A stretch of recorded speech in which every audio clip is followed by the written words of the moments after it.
Welcome to our YouTube channel maths PYQs अड्डा। तो आज हम आपके लिए लाए हैं लीनियर अलजेब्रा का लेक्चर नंबर 3, जिसमें हम एग्जाम्पल ऑफ सबस्पेसेस कवर करने वाले हैं। तो लेक्चर नंबर 2 में हमने देखा था सबस्पेसेस क्या होते हैं। तो आज हम देखेंगे कि एग्जाम्पल सबस्पेसेस के एग्जाम्पल्स कौन सेट सबस्पेसेस होते हैं या नहीं। Will see questions also. So let's start the session. तो पहला एग्जाम्पल ले रखा है, लेट वेक्टर स्पेस लिया है M N cross N. That आप जानते हैं ये वेक्टर स्पेस कौन सा है, set of all N cross N matrices over F, square matrices का कलेक्शन ओवर एफ। तो ये वेक्टर स्पेस लिया है और डब्ल्यू इसका सेट लिया है, इसका सबसेट लिया है जो सारी सिमेट्रिक मैट्रिसेस। तो हमने डब्ल्यू के अंदर कौन सी मैट्रिसेस ली हैं, सिमेट्रिक मैट्रिसेस। सिमेट्रिक मैट्रिसेस वो होती हैं जिनका ट्रांसपोज उसके इक्वल होता है, ए ट्रांसपोज इक्वल टू ए। तो वो सारी मैट्रिसेस ली हैं। तो क्लेम कर रहे हैं कि this is a subspace of W, this is a subspace of your V. तो पहला आपका सबस्पेस प्रूफ करने के लिए मैं पहले बता दूं कि हमारे पास कौन कौन सी कंडीशन थी। पहले हमारे पास था नॉन एम्प्टी सबसेट। हमारे पास नॉन एम्प्टी सबसेट होना चाहिए सबस्पेस के लिए। Then we should have closure under addition, closure under vector addition I should say. Then we should have closure under scalar multiplication. तो यहाँ पर हमें ये तीन प्रॉपर्टीज सेटिस्फाई करनी है और हमारे पास इन दोनों प्रॉपर्टीज का एक सब्स्टिट्यूट भी था कि हम ये चेक कर लें alpha A plus beta B V में है for all alpha beta in F and A B in V. तो ये वेरीफाई करना है। तो देखो क्या W नॉन एम्प्टी सेट है। तो आंसर आया yes it is non empty, क्योंकि जीरो मैट्रिक्स का ट्रांसपोज हमेशा जीरो ही होगा, नल मैट्रिक्स। तो जीरो मैट्रिक्स इस W के अंदर है, तो that means it is non empty. तो पहली बात जो थी, पहली कंडीशन जो थी वो सेटिस्फाई हो गई।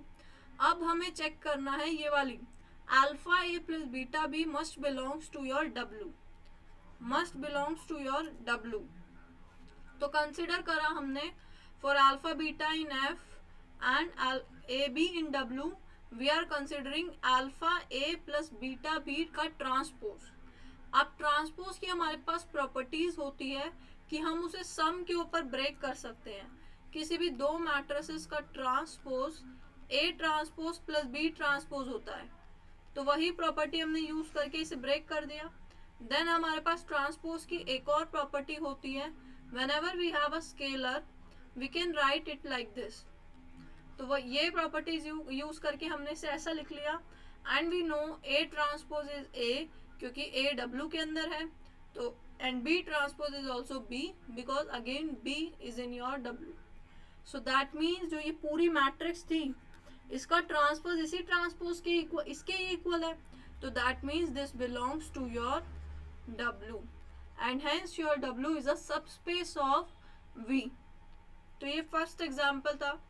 आगे देखते हैं, मूविंग टू सेकेंड एग्जाम्पल। तो वेक्टर स्पेस ले रहे हैं PF।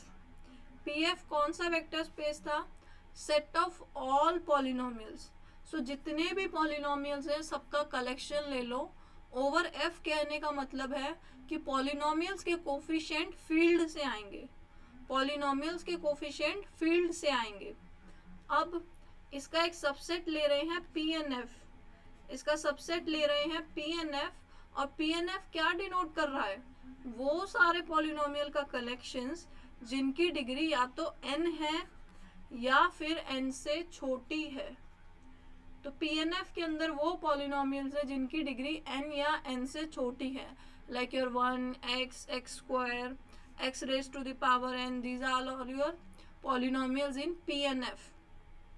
तो पहले अगेन हमको चेक करना है क्या PNF नॉन एम्प्टी है। So yes it is non empty, क्योंकि जीरो पॉलिनोमियल इसके अंदर है, zero polynomial is always there, so it is non empty. Next हमको वही वाली कंडीशन वेरीफाई करनी है, closure under addition and closure under scalar multiplication. तो मैंने कोई दो पॉलिनोमियल्स लिए, तो हम जानते हैं कि अगर हम दो पॉलिनोमियल का सम करेंगे तो उनकी डिग्री डेफिनेटली या तो डिग्री ऑफ एफ या डिग्री ऑफ जी में से उनसे बड़ी होने वाली है या फिर उनके जितनी होने वाली है। मैं कहना क्या चाहती हूँ, degree of F plus G greater than equal to ये होने वाली है degree of F plus degree of G. तो लेकिन कभी इनसे बड़ी नहीं होगी और ये दोनों less than equal to N है तो ये भी less than equal to N ही होगी। So this again sum is again in your P N F and similarly scalar multiplication से डिग्री पे कोई फर्क नहीं पड़ता। So that is again in your P N F provided अगर हम नॉन जीरो स्केलर ले रहे हैं तो उससे कोई फर्क नहीं पड़ता है। अगर आप जीरो स्केलर लोगे तो ऑब्वियसली जीरो पॉलिनोमियल बन जाएगा तो डिग्री पे फर्क पड़ेगा, बट नॉन जीरो स्केलर लेंगे तो डिग्री पे कोई फर्क नहीं पड़ेगा, which is again in your PNF, and hence your PNF is a vector, is a subspace of PF, is a subspace of PF। आगे बढ़ते हैं थर्ड एग्जाम्पल की तरफ। तो थर्ड एग्जाम्पल में क्या कह रहा है कि set of all diagonal matrices, अगर आप डायगोनल मैट्रिसेस का कलेक्शन ले ले, डायगोनल मैट्रिसेस आपकी इस तरह से होती हैं जिनके डायगोनल एंट्रीज नॉन जीरो होती है और बाकी सब जीरो, तो ये it is again a subspace of your M N cross N over F. अब फोर्थ देखते हैं क्या बोल रहा है, let W be the set of matrices in Mn cross n R having non-negative entries। मतलब W के अंदर वो वाली मैट्रिसेस हैं, वो वाली स्क्वायर मैट्रिसेस हैं जिनकी एंट्रीज नॉन नेगेटिव है, मतलब या तो जीरो है या जीरो से बड़ी हैं। तो हमें बताना है क्या ये सबस्पेस है Mn क्रॉस R का। तो देखते हैं, तो हमें वेरीफाई करना है closure under scalar multiplication and closure under addition. तो ऑब्वियसली इस वेक्टर स्पेस में आपकी फील्ड R है तो सब स्पेस के लिए भी फील्ड R होने वाली है। So I am taking let -1 belongs to R। मैंने फील्ड से -1 स्केलर ले लिया है और एक मैट्रिक्स W से ले रही हूँ एंड लेट दिस मैट्रिक्स, ये आपकी W में है क्योंकि सारी एंट्रीज नॉन नेगेटिव हैं। अब कंसिडर करते हैं -1 इंटू A, तो ये क्या आ जाएगी -1 -2 -3 -4, लेकिन ये तो W में नहीं है। सो that means W is not closed under scalar multiplication. Scalar multiplication के अंदर W क्लोज्ड नहीं है and hence your W is not a subspace. तो ये सबस्पेस नहीं है। इसी तरीके से अगर मेरे पास यहाँ होता नेगेटिव एंट्रीज, सो अगेन ये सबस्पेस नहीं बनता। आगे बढ़ते हैं। नेक्स्ट क्वेश्चन है, is R2 a subspace of R3? क्या R2 R3 का सबस्पेस है? तो सुनने में तो ऐसा लग रहा है कि यस, कि 2D is contained in 3D और सारी कंडीशंस भी सैटिस्फाई होंगी, बट मैं आपको बता दूं यहाँ आंसर नो है। आप में से बहुत लोग ऐसे कहेंगे कि हर ए बी पॉइंट को R2 के अंदर हम ऐसे लिख सकते हैं AB 0 R3 के अंदर, तो ये तो कंटेन्ड है इसके अंदर और सारी प्रॉपर्टी सैटिस्फाई करेगा, लेकिन नहीं, ये subspace R2 is not a subspace of R3। ये AB पॉइंट ये अलग है और AB 0 point is totally different, और R2 and R3 they are disjoint sets. So R2 is not a subset of R3। तो जो पहली कंडीशन होती थी कि सबसेट होना चाहिए सबस्पेस को, तो वही ट्रू नहीं हो रही। So answer is no. आगे देखते हैं क्वेश्चन क्या बोल रहा है, let AX equal to B a non homogeneous system of linear equation. तो ये कोई सिस्टम है इक्वेशंस का, नॉन होमोजीनियस बोल रहा है कि मतलब B नॉन जीरो है, ठीक है। n अननोन्स मतलब x के अंदर n अननोन्स है, x आपका इस तरीके से कुछ होगा। तो पूछ रहा है क्या ये सबस्पेस बनाएगा Fn का? क्या ये सबस्पेस बनेगा Fn का? तो पहले जरा चेक कीजिए, क्या यहाँ पर जीरो वेक्टर है? एडिटिव आइडेंटिटी होनी चाहिए सबस्पेस के अंदर। क्या यहाँ पर एडिटिव आइडेंटिटी है? अगर मैं जीरो लूँ, एक्स को मैं अगर जीरो लूँ, जीरो वेक्टर लूँ Fn से, तो मैं चेक करूँ ये जीरो आ रहा है, which is not equal to your B, क्योंकि बी नॉन जीरो था। तो दैट मीन्स ये जीरो वेक्टर आपका ये सेट, अगर मैं इसे W बोलूँ तो इस W में नहीं है, and hence your W is not a subspace of Fn। तो ये सारी कंडीशंस भी चेक करनी पड़ेंगी। फर्स्ट क्वेश्चन से आपको क्या सबक मिला कि ये भी चेक कर लो कि सबसेट है भी या नहीं। सेकंड क्वेश्चन क्या सबक दे रहा है कि ये चेक कर लो कि जीरो वेक्टर है या नहीं, इट मस्ट बी देयर। आगे बढ़ते हैं, एक क्वेश्चन ले आए तो वेक्टर स्पेस यहाँ पर आपका R3 है। हमने पढ़ा था फर्स्ट लेक्चर में कि Rn over R vector space होता है, तो R3 ओवर R भी होगा। तो W1 इसका सबसेट ले रहे हैं, वो सारे कोऑर्डिनेट्स, वो सारे थ्री टपल्स जो ये सैटिस्फाई कर रहे हैं। तो बताना है कि ये सबस्पेस है या नहीं। तो पहले तो यही चेक करते हैं कि ये नॉन एम्प्टी है या नहीं, जीरो वेक्टर इसमें है या नहीं। तो जीरो वेक्टर देखो इसमें बिल्कुल हो रहा है क्लियरली, क्योंकि zero plus zero is again your zero, ये है। तो जीरो वेक्टर इसके अंदर है। अब आप इसके अंदर दो वेक्टर मान लीजिए, a1 a2 a3, take it as a, और b इसको ले लीजिए b1 b2 b3, belongs to W1, that is a1 plus 3 a2 is a3 and b1 plus 3 b2 is b3। ठीक है, हमको वेरीफाई करना है alpha a plus beta b must belongs to W1, ये चेक करना है हमको।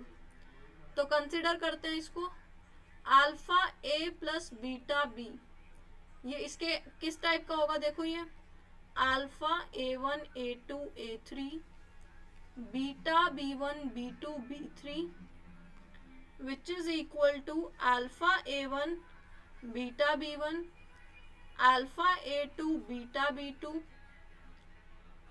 alpha a3 plus beta b3। तो जरा चेक कीजिए, मुझे ये कंडीशन वेरीफाई करनी है। फर्स्ट कोऑर्डिनेट लो इसका, alpha a1 plus beta b1। Second coordinate का थ्राइस करना है, थ्राइस इनटू दिस। मुझे शो करना है this is equal to a3, that means इस थर्ड वाले कोऑर्डिनेट के इक्वल है ये। तो देखो इसको मैं ऐसा लिख सकती हूँ, a1 plus 3a2 plus beta b1 plus 3b2, और जिसको हम अगेन लिख सकते हैं alpha a3 plus beta b3। तो हमारे पास आ गया ये थर्ड कोऑर्डिनेट के इक्वल है। इसका मतलब जो ये वेक्टर है आपका W1 में है, and hence your W1 is a subspace of R3। आगे बढ़ते हैं, नेक्स्ट क्वेश्चन इसी का बी पार्ट। क्या बोल W2 इस तरीके से लिया हुआ है कि A2 आपका A1 स्क्वायर है, सेकेंड कोऑर्डिनेट फर्स्ट का स्क्वायर है, तो क्या ये सबस्पेस है या नहीं? तो देखो जीरो वेक्टर तो इसके अंदर है डायरेक्ट, क्योंकि zero zero equal to zero square. Closure under addition देखते हैं, मैं एक वेक्टर इसके अंदर ले रही हूं, तो जरा देखो 1 1 2 इसके अंदर होगा, एंड 2 4 1 बिलोंग्स टू W2। इनका एडिशन कंसिडर करो, क्या आ जाएगा इनका एडिशन? इनका एडिशन ऐसा कुछ हो जाएगा 3 5 3। सो आपको चेक करना है क्या 5 इक्वल टू 3 स्क्वायर है, लेकिन ये तो नहीं ट्रू है, मतलब ये वाला जो सम है ये W2 में नहीं है। सो that means your W2 is not a subspace of R3। ये R3 का सबस्पेस नहीं बन रहा। अब W3 सी पार्ट देखते हैं। W3 क्या लिया हुआ है कि second coordinate A2 rational number होना चाहिए। देखिए, अगर मैं फील्ड से एलिमेंट ले लूँ √2, रियल नंबर फील्ड है, सो आई कैन टेक, और मैं कंसिडर करूं ये 1 2 3 देख लो, W2 में है, W3 में है, क्योंकि 2 रैशनल है। अगर मैं इसको कंसिडर कर रही हूँ तो क्या आ जाएगा आपके पास, √2, 2√2, 3√2। लेकिन ये तो W2 में नहीं है। क्यों? 2√2 doesn't belongs to a rational number, so this is not a subspace of R3 because the set is not closed under scalar multiplication, so not subspace। आगे लेते हैं, क्वेश्चन लिया हुआ है एक, तो पूछ रहा है V कौन सा सब वेक्टर स्पेस लिया हुआ है, V be the real vector space of all functions from R to R। V के अंदर सारे फंक्शंस हैं जो R से R पर जाते हैं, तो ये सारे फंक्शंस V के अंदर हैं। तो पहले पार्ट में पूछ रहा है कि क्या आपके ये वाले फंक्शन जो सैटिस्फाई करते हैं f(x) का होल स्क्वायर, क्या ये सबसेट है। इसे W1 से डिनोट कर लेते हैं, इसे W2 से। तो देखिए, x आपका W1 में है क्योंकि x² x के स्क्वायर के इक्वल है। सिमिलरली x² भी W1 में होगा।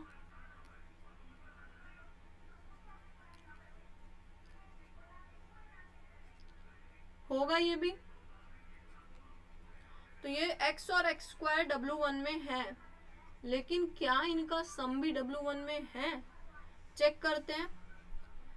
x plus x², let it be gx, तो gx² क्या हो जाएगा आपका, x² plus x² that means x² plus x power 4, और gx का होल स्क्वायर क्या हो जाएगा, x प्लस x² का square which is your x² x power 4 2 into x²।